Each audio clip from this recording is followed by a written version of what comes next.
नमस्कार दोस्तों, स्वागत है आप सभी का स्टडी बडी चैनल में। तो दोस्तों, अगर आपने इस चैनल को अभी तक सब्सक्राइब नहीं किया तो प्लीज़ इसे कर ले और बेल आइकन भी आप क्लिक कर ले ताकि आपको रेगुलरली न्यूज़ की अपडेट्स मिलती रहे जो कि आपके आने वाले एग्ज़ाम्स में काम आएंगी। तो दोस्तों, आज की जो सबसे बड़ी जो न्यूज़ है वो है government launches green tariff policy. तो आज हम इसके बारे में थोड़ा डिटेली समझेंगे और जानेंगे कि क्या है green tariff. Actually green tariff का दूसरा नाम ग्रीन एनर्जी भी है, जो कि आजकल के टाइम में बहुत ही ज़्यादा चर्चे में है और इसके ऊपर बहुत ही ज़्यादा सरकार काम भी कर रही है ताकि आने वाले टाइम में जो है वो एज इंडिया भी और एज अ वर्ल्ड भी जो है इन्वायरमेंट को हम लोग प्रोटेक्ट कर सके, ताकि जो है इकोलॉजी और इकोनॉमी जो है दोनों एक साथ चलता रहे। यही हमारा मोटो है इंडियन गवर्नमेंट्स का और पूरे ऑल ओवर द वर्ल्ड का भी, कि इकनॉमी की वजह से जो है इकोलॉजी को जो है वो ज़्यादा अफेक्ट ना हो, इन्वायरमेंट को ज़्यादा अफेक्ट ना हो। तो उस पर जो है काफ़ी सारे स्टेप्स ले रही है गवर्नमेंट। तो अगर मैं बात करूँ ग्रीन पावर टैरिफ की, तो वो जो है वो आपको एक ऑप्शंस दिया जाएगा जिसके तहत जो है आप जो है ग्रीन एनर्जी को आप जो है प्रोड्यूस कर सकते हैं या तो आप उसे ले सकते हैं। कुछ इसके एक्स्ट्रा चार्जेस भी लगेंगे, पर लेकिन ये जो है आने वाले टाइम में बहुत ही ज़्यादा मददगार होगा एज अ अर्थ के भी प्रोस्पेक्ट से। और बहुत सारी आने वाली एंटरप्रेन्योर्स भी है जो है इसमें अगर इन्वेस्टमेंट अगर करेंगी तो इससे जो है हमारे अर्थ को जो है बहुत ही ज़्यादा लाभ होगा। तो अगर मैं बात करूँ ग्रीन टैरिफ की, तो वो बहुत ही ज़्यादा इम्पोर्टेंट होने वाला है, क्योंकि जिस तरीके से हम लोग प्रोड्यूस करते हैं इलेक्ट्रिसिटी, चाहे वो थर्मल हो चाहे वो कोल का यूज़ हो, तो उसको जो हटा करके अगर हम कुछ नेचुरल वे से अगर इलेक्ट्रिसिटी प्रोड्यूस की जाए, जैसे कि आजकल जो है सोलर पावर्स जो है, सोलर पैनल्स, वो बहुत ही ज़्यादा पॉपुलर हो चुके हैं। आपको अगर हर एक स्टेशंस में आपको मिलेंगे, बहुत सारी कंपनीज़ भी उसको एक्सेप्ट कर रही है सोलर पावर्स को। तो उसका जो भी जिन लोग भी उसका इनोवेशंस कर रहे हैं, जिन लोग भी उसके प्लांट्स बैठा रहे हैं, बिजनेसेस कर रहे हैं, वो लोग को भी बहुत ज़्यादा प्रॉफिट हो रहा है, क्योंकि इससे क्या हो रहा है कि आपकी जो है सनलाइट से ही आपको जो है ग्रीन एनर्जी जो है आपको जो है प्रोवाइड हो रहा है और उसको आपको ज़्यादा चार्जेस भी नहीं देने होते हैं। इलेक्ट्रिसिटी के से तो कम में ही आपको मिल जाएगा, उम्मीद तो यही है। तो आगे अगर मैं इसके बारे में थोड़ा सा डिटेलली बात करूँ, तो ग्रीन एनर्जी जो है वो आपको छः मोस्ट कॉमन फॉर्म्स में आपको मिलती है। जैसे कि सोलर पावर हो गया, जो कि आप सभी को पता है कि this common renewable green energy source is usually produced using photovoltaic cells that captures sunlight and turn it into electricity। तो देखिए दोस्तों, सोलर पावर जो है ना, उसमें आपके सनलाइट से जो है एक आपका बैटरी के सेल्स रहता है, उसमें जो है सनलाइट से जो है वो एनर्जी प्रोड्यूस करता है और आपको जो है इलेक्ट्रिसिटी प्रोवाइड करता है। ये जो कि आजकल बहुत ही ज़्यादा पॉपुलर है और आने वाले टाइम में बहुत ही ज़्यादा यूज़ होने वाला है सोलर पावर्स। दूसरा हो गया विंड पावर। विंड पावर तो आपको पता ही है। और तीसरा है हाइड्रो पावर और चौथा है जियोथर्मल एनर्जी, पांचवा है बायोमास। ठीक है, तो अगर मैं बात करूँ कि ग्रीन एनर्जी होता क्या है, तो green energy is an energy type that is generated from natural resources such as sunlight, wind और वाटर। देखिए दोस्तों, जितना ज़्यादा अगर हम नेचर की तरफ अगर हम जाएंगे तो हमारा इकोनॉमी भी अच्छा रहेगा और इकोलॉजी को भी कोई भी नुकसान नहीं होगा। तो उसी के हिसाब से अगर हम देखें तो ग्रीन एनर्जी जो है वो जितना ज़्यादा नेचुरल रिसोर्सेज जैसे कि सनलाइट हो गया, विंड हो गया या फिर वाटर हो गया, ये सब से अगर मैं कन्वर्ट करके अगर एनर्जी और अगर डिस्ट्रीब्यूट अगर किया जाए तो उससे जो है ज़्यादा नुकसान भी नहीं होगा। ठीक है, it often comes from renewable energy sources, although there are some difference between renewable green energy which we will explore. ठीक है, तो इसके बारे में भी अभी हम जानेंगे। ठीक है, the key with these energy resources are that they don't harm the environment through factors such as releasing greenhouse gases। ठीक है, तो इसमें क्या है कि अगर आप इसकी तरफ थोड़ा सा इन्वेस्टमेंट करेंगे तो इससे क्या होगा कि आपके जो है इन्वायरमेंट को भी ज़्यादा अफेक्ट नहीं होगा और आपको जो है जिस तरीके से हमारा पॉपुलेशंस बढ़ रहा है तो उसी के हिसाब से हमारे कंजम्पशंस भी बढ़ेंगे, तो उसी को मद्देनज़र रखते हुए इन्वायरमेंट भी डैमेज नहीं होगा और अगर हम इसके ऊपर काम की जाए तो बहुत ही ज़्यादा लाभ होने वाला है अच्छा, ये जो है किस तरीके से काम करता है उसके बारे में भी ज़रा सा अगर हम समझेंगे तो as a source of energy green energy often comes from renewable energy technologies such as solar energy, wind power, जो कि मैं आपको बता भी चुका हूँ, ठीक है। तो ये सब से जो है आपका जो है ग्रीन एनर्जी जो है जनरेट होता है, ठीक है।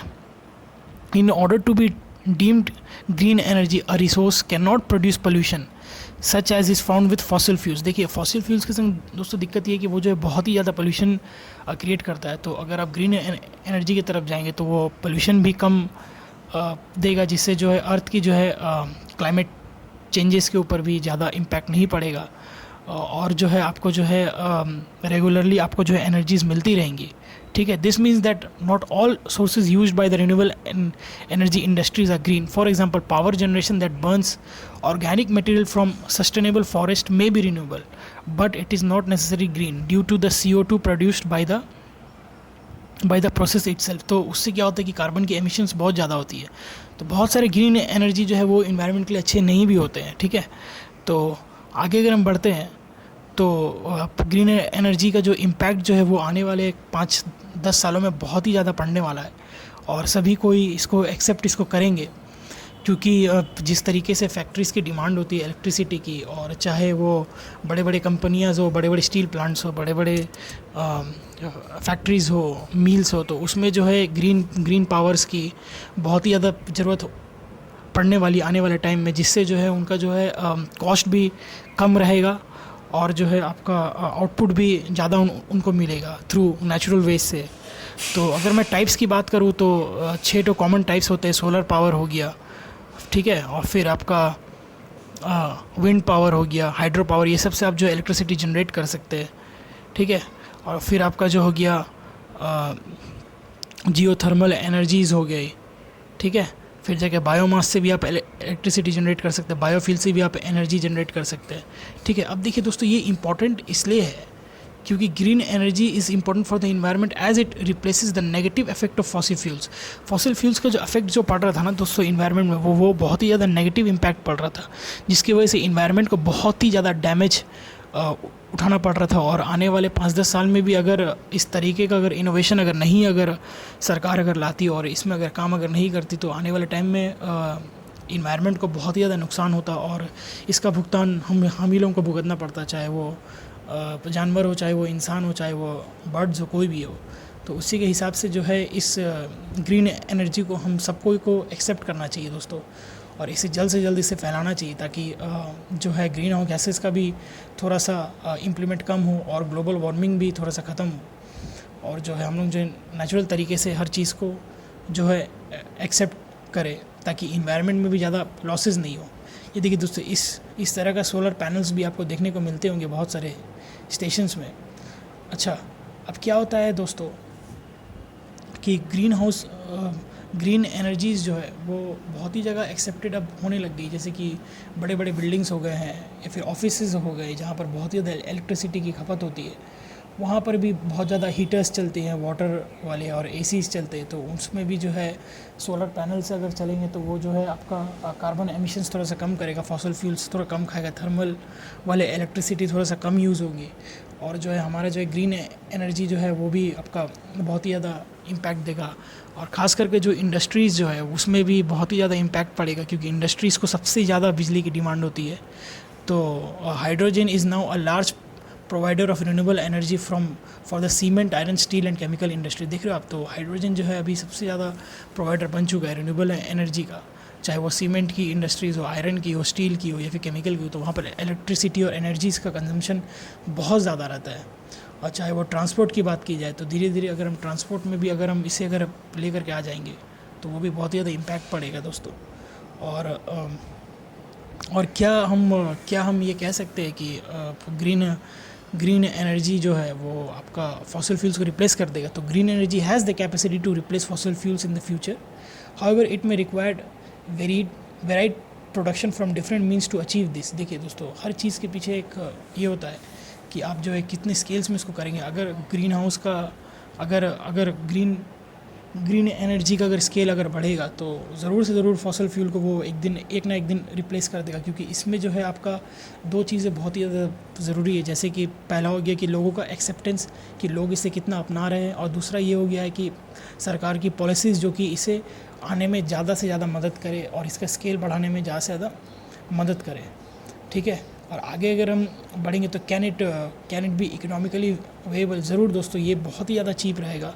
हमारे बिजली के थर्मल से जो आता है उससे तो काफ़ी ज़्यादा चीप ये रहेगा, और ये रहता भी है। अगर आप कहीं पर भी अगर आप देखोगे कि सोलर का कुछ भी अगर पैनल्स अगर है, तो अगर आप वहाँ पर जाकर के रेट अगर पूछोगे उनसे, तो शायद मुझे ऐसा नहीं लगता है कि वो बिजली के जो थर्मल से जो आता है, चाहे वो जो इससे जो आता है, वो आपके ज़्यादा होंगे। तो ये भी जो है एक तो बहुत ही बड़ा इम्पैक्ट करेगा। और विच टाइप जो है, कौन सी टाइप वाली ग्रीन एनर्जी जो कि मोस्ट एफिशिएंट होने वाली है, तो उसके लिए तो देखो दोस्तों, एक तो हो गया सोलर, जो कि आजकल बहुत ही ज़्यादा पॉपुलर है। तो वो तो सबसे ज़्यादा अभी आने वाले 5-10 सालों में एक्सेप्ट होगा, और उसके ऊपर अगर एंटरप्रेन्योर्स भी अगर बड़े बड़े बिजनेसमैन भी अगर इन्वेस्टमेंट अगर करे, तो वो फिर जो है उसका जो स्केल्स जो है वो बढ़ने में फिर उसको कोई भी रोक नहीं सकता है। और इससे जो हमारे इन्वायरमेंट में भी बहुत ही ज़्यादा लाभ मिलेंगे, और कार्बन का एमिशंस भी कम होगा। ठीक है, creating energy with a zero carbon footprint is a great STRIDE. तो इससे जो हमारा इन्वायरमेंट फ्रेंडली भी होगा फ्यूचर में, और आने वाले टाइम में जितने भी आने वाले जनरेशन्स होंगे वो भी थैंकफुल रहेंगे कि शायद ये वाले कुछ पॉलिसीज़ और कुछ इन्वेंशंस की वजह से जो है हमारा इन्वायरमेंट में ज़्यादा इम्पैक्ट नहीं पड़ा। ठीक है, तो अगर आपको इस वीडियो से कुछ इन्फॉर्मेशंस मिलती हो तो प्लीज़ इस चैनल को सब्सक्राइब करिएगा, और हमें सपोर्ट करिए कि हम आपको रेगुलर अपडेट्स देते रहे। ठीक है, थैंक यू।